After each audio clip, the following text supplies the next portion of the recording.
ഞാനങ്ങനെ സ്ഥിരം ലോട്ടറി എടുക്കുന്ന ആളൊന്നുമല്ല. പിന്നെ ആരുടെയും സങ്കടാവസ്ഥ കണ്ടു കഴിയുമ്പം ലോട്ടറി എടുക്കും. അല്ലെങ്കിൽ പിന്നെ എനിക്ക് എപ്പോഴേലും തോന്നുവാണെങ്കിൽ 1 2 എണ്ണം എടുക്കും.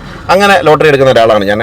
അപ്പം ഇന്ന് എനിക്ക് തോന്നി ഒരു ലോട്ടറി എടുത്താൽ കൊള്ളാമെന്ന്. അങ്ങനെ ഞാൻ പേട്ടയിൽ വെച്ചിട്ട് ആദ്യമായിട്ട് കണ്ട ചേട്ടൻ ലോട്ടറിയുമായിട്ട് വന്നു. 10, 11 ഈ 2 നമ്പരും ചേട്ടൻ്റെ കയ്യിലുണ്ട്. അതായത് ലാസ്റ്റ് 10, 11 വരുന്ന നമ്പർ ചേട്ടൻ്റെ കയ്യിലുണ്ട്. അപ്പം ഞാൻ അതിൽ ഓരോന്നും എടുത്തു. 12 ഇപ്പുറത്ത് ചേട്ടൻ മാറ്റി പിടിച്ചിരിക്കുന്നു, കൂടെ ബമ്പറും ഉണ്ട് കേട്ടോ. അപ്പം ഞാൻ ചോദിച്ചു, ചേട്ടാ അതേ കൂടെ ഒരെണ്ണം തരാൻ പറഞ്ഞു. അപ്പോൾ എന്നോട് പറഞ്ഞു അത് തരത്തില്ല, അത് സെയിം എടുക്കാമെങ്കിൽ മാത്രമേ തരത്തുള്ളൂ എന്ന് പറഞ്ഞു. ഞാൻ പറഞ്ഞു, ചേട്ടാ സെയിം ഒന്നും എടുക്കാൻ എൻ്റെ കാശില്ല, എനിക്ക് ഒരെണ്ണം മതി എന്ന് പറഞ്ഞു. അത് തരത്തില്ലെന്ന് പറഞ്ഞു. ഞാൻ പറഞ്ഞു, ചേട്ടൻ്റെ ലോട്ടറി എനിക്ക് വേണ്ടാന്ന് പറഞ്ഞിട്ട് ഞാൻ ലോട്ടറി തിരിച്ചു കൊടുത്തിട്ട് വണ്ടി തിരിച്ചപ്പോൾ വേറൊരു ചേട്ടൻ നടന്ന് വയ്യാതെ കമ്പൊക്കെ കുത്തി നടന്ന് വരുന്നു. അപ്പോൾ ഞാൻ ആദ്യം ചേട്ടനോട് ചോദിച്ചു, ചേട്ടാ ഗൂഗിൾ പേ ഉണ്ടോ എന്ന് ചോദിച്ചു. അപ്പോൾ ആ ചേട്ടൻ പറഞ്ഞു, ഗൂഗിൾ പേ ഒന്നും എനിക്കില്ല. ഞാൻ പറഞ്ഞു, ചേട്ടാ എനിക്ക് ലോട്ടറി എടുക്കണമെന്ന് ആഗ്രഹമുണ്ട്, പക്ഷേ എൻ്റെ കൈ പൈസ ഇല്ലെന്ന് പറഞ്ഞു. അതൊന്നും കുഴപ്പമില്ല, ലോട്ടറി എടുക്കാൻ പറഞ്ഞു. ഞാൻ 3 നമ്പർ എടുത്ത് ലോട്ടറി കാണിച്ചു തരാം. എൻ്റെ പോക്കറ്റിൽ നിന്ന് ചുളുങ്ങിയതാണ്. 3 ലോട്ടറി എടുത്ത് ചേട്ടൻ്റെ കയ്യിൽ നിന്ന്. അപ്പം ഞാൻ ചോദിച്ചു, ചേട്ടാ പൈസ എങ്ങനെയാണെന്ന് ചോദിച്ചു. എൻ്റെ പൈസ ഇല്ല, ഗൂഗിൾ പേ മാത്രമേ ഉള്ളൂ എന്ന് പറഞ്ഞു. അതൊന്നും കുഴപ്പമില്ല, മോൻ എപ്പോഴും കാണുമ്പോൾ തന്നാൽ മതി എന്ന് പറഞ്ഞു. ആ ചേട്ടനെ കാണാനായിട്ടാണ് ഞാനിപ്പോൾ വന്നത്. ഞാൻ ആ ചേട്ടനെ നിങ്ങൾക്ക് കാണിച്ചു തരാം. ഞാൻ ആരാണെന്നോ എന്താണെന്നോ എൻ്റെ വീട് എവിടെയാണെന്നോ ഒന്നും അറിയത്തില്ല. അങ്ങനെയുള്ള ഒരാൾക്കാണ് ചേട്ടൻ 3 ലോട്ടറി തന്നത്. അതായത് 150 രൂപയുടെ ലോട്ടറി എനിക്ക് തന്നത്. അപ്പം ഞാൻ ചോദിച്ചു, ചേട്ടാ ഇനി നമ്മൾ എവിടെ വെച്ച് കാണുമെന്ന് ചോദിച്ചു. അത് കുഴപ്പമില്ല മോനെ, പേട്ടയിൽ നിന്ന് പഴയ ബൈപ്പാസ് തീരുന്നത്, അതായത് സ്റ്റാൻഡിൽ പ്രൈവറ്റ് സ്റ്റാൻഡിലോട്ട് കയറുന്നതിൻ്റെ അവിടെ എവിടെ വെച്ചാലും എന്നെ കാണുമെന്ന് പറഞ്ഞു. ആ ചേട്ടൻ പറഞ്ഞ സ്ഥലത്ത് തന്നെ നിൽപ്പുണ്ട് കേട്ടോ. പക്ഷേ ചേട്ടൻ എന്നെ കണ്ടാൽ അറിയാമോ എന്ന് എനിക്കറിയത്തില്ല. നമുക്ക് നോക്കാം.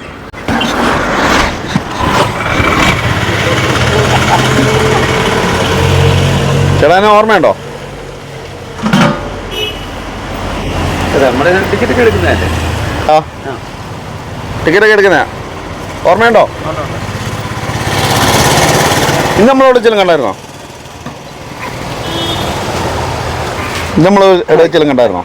ഞാൻ വേറെ 100 കണക്കിന് ആൾക്കാരെ ക്യാൻവാസ് ചെയ്യുന്നില്ലേ? അപ്പോൾ ഇനി ആരൊക്കെ എങ്ങനെയൊക്കെയാണെന്ന് നമുക്ക് വ്യക്തമായിട്ട് ഓർമ്മ വരുന്നില്ല. ഇന്നെന്നെ കണ്ടായിട്ട് ഓർമ്മയില്ല? ഉണ്ടായാലുണ്ടോ? ഇല്ല. അപ്പോൾ മറന്നുപോയി എന്നെ?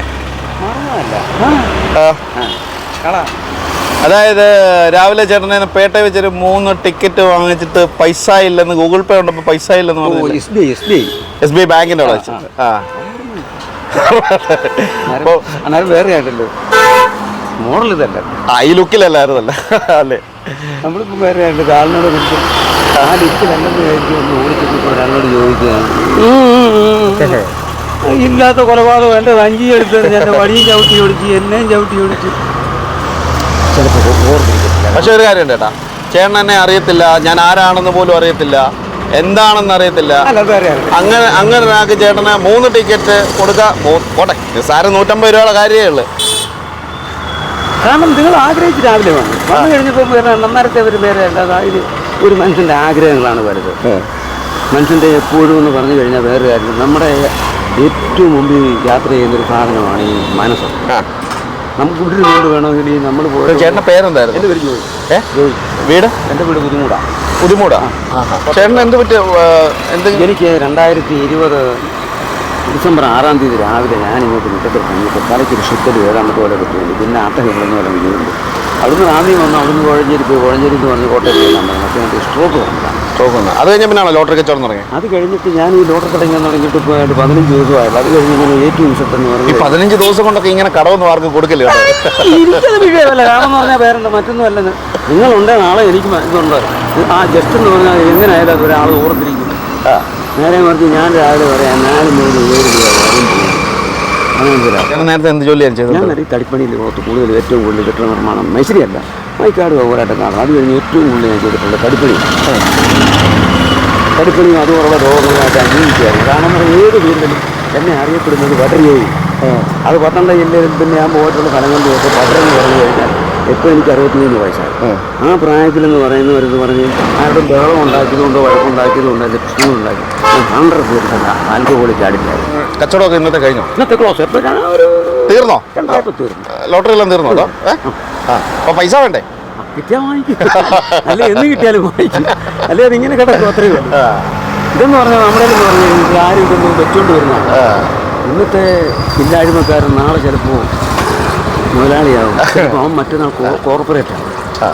അപ്പോൾ ചേട്ടൻ ഞാൻ ആരാണെന്ന് പോലും അറിയാതെ ചേട്ടൻ എനിക്ക് ലോട്ടറി തന്നു. ഞാനത് പേരുണ്ട്. അന്നേരത്തെ ആ സാഹചര്യത്തിൽ യുഗമാണെന്നെ ആ ഒരു മേഖലയിലേക്ക് കൊണ്ടുപോയി അപ്പൊ ചേട്ടനെ പോലെ നല്ല നല്ല ആളുകൾ ഇനി മുന്നോട്ട് വരട്ടെ. അതുള്ളത് എന്റെ പേര് ജോസിമോൻ റാണി എന്നാണ്. ഞാൻ യൂട്യൂബറാണ്. രാവിലെ കണ്ട ലുക്കിലല്ല. ചേട്ടന് ആ ഗൂഗിൾ പേ ഉണ്ടെന്ന് പറയുന്ന ചേട്ടന്റെ കയ്യിൽ നിന്ന് മൊത്തം ഞാൻ വാങ്ങിച്ചാനായിരുന്നു. എന്റെ അല്ല തിരില്ല. ഞാനും പറഞ്ഞ അങ്ങോട്ട് അപ്പൊ എത്രയും പെട്ടെന്ന് ഗൂഗിൾ പേ ഒക്കെ എടുക്കണം അതൊക്കെ എടുക്കാം കേട്ടോ. അത് അത്യാവശ്യമാണ്, ബിസിനസ്സിന് അത്യാവശ്യമാണ്. താങ്കളെ പോലുള്ളവരുടെ സഹകരണം കൊണ്ട് ഗൂഗിൾ പേ അല്ല ഞാൻ ചിലപ്പോൾ ഞാൻ മറ്റൊന്നുകൊണ്ടെന്ന് പറയല്ലേ. ചിലപ്പോ ഞാൻ ചിലപ്പോൾ ധനകാര്യ സ്ഥാപനങ്ങൾ ഇട്ട് കളയും. അപ്പൊ ചേട്ടാ ആരാണെന്നോ എന്താണെന്നോ ഒന്നും അറിയാതെ ചേട്ടൻ എനിക്ക് രാവിലെ ലോട്ടറി തന്നതിന് ബിഗ് സല്യൂട്ട്. മറക്കണ്ട. മണിക്കൂറുകൾ കൊണ്ട് എന്റെ മോൻ പറഞ്ഞു. ഞാൻ പറഞ്ഞ വേറെ കാര്യം എന്നെ അറിയുമോ എന്നൊക്കെ ചോദിച്ചു കഴിഞ്ഞാൽ വേറെ കാര്യമുണ്ട്. ഞാനും ഉടക്കുണ്ടായിട്ടില്ല കാര്യം വേണ്ടി ഞാൻ ആരോടും വിളിക്കുന്നൊന്നും പറഞ്ഞിട്ടുണ്ട് ചെയ്തിട്ടുണ്ട്. പിന്നല്ലേ വരുന്നതിൻ്റെ ബാക്കി പിന്നല്ലേ താങ്കൾ ഇങ്ങോട്ട് പറഞ്ഞപ്പോഴാണ് വ്യക്തമായിട്ടിരിക്കൊരു ബോധ്യമായത്. ഇന്നതാണല്ലോ. ശരിയാടാ. ഓക്കെ, പൈസ വേണ്ടേ?